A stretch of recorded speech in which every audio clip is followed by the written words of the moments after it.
வணக்கம் நண்பர்களே. நம்ம இன்றைக்கி நம்மளோட திட்டக்குடி சைட்டில் பேஸ்மெண்ட் பிரிக் ஒர்க் பண்ணிகிட்டு இருக்கோம்.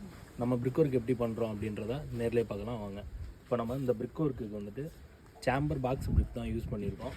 நம்ம பிரிக் ஒர்க் பண்ணிவிட்டு மார்ட்டர் ஃபில் பண்ணுறதுக்கு முன்னாடி பிரிக்ஸ் எல்லாத்தையுமே இந்த மாதிரி தண்ணியில் நல்லா ஈரமாக்கி நனைச்சிக்கணும். தண்ணி ஊற்றிட்டு நம்ம பேக் பண்ணும்போது தான் மார்ட்டர் வந்து நல்லா செட் ஆகும். தண்ணி ஊற்றாமல் நம்ம பேக் பண்ணோம் அப்படின்னா மார்ட்டரில் இருக்கக்கூடிய ஈரத்தை பிரிக்ஸே உறிஞ்சிடும்.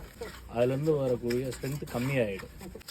பிரிக் ஒர்க்கில் நம்ம ரெண்டு கல்லுக்கு இடையில இருக்கக்கூடிய கேப் வந்துட்டு மினிமம் 10 mm வச்சு இருக்கணும். 10 mm மார்ட்டர் இருந்தது அப்படின்னா தான் ரெண்டு கல்லுக்கு இடையில இருக்கக்கூடிய பாண்டிங் நமக்கு ரொம்ப நல்லாவே இருக்கும். பிரிக் ஒர்க் பண்ணும்போது எப்பயுமே ரெண்டு கல்லுக்கு இடையில இந்த மாதிரி மார்ட்டர் வச்சு நல்லாவே பேக் பண்ணணும். அது கொடுவில் வச்சுட்டு இருக்கக்கூடிய 10 mm கேப்லையும் நல்லா ஃபில் பண்ணணும். இப்படி பண்ணும்போது தான் உங்களுக்கு பாண்டிங் நல்லாவே கிடைக்கும்.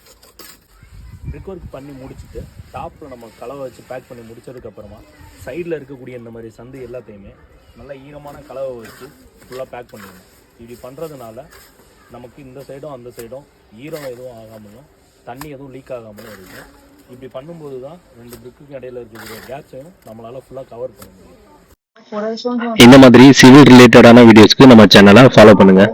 தேங்க்யூ.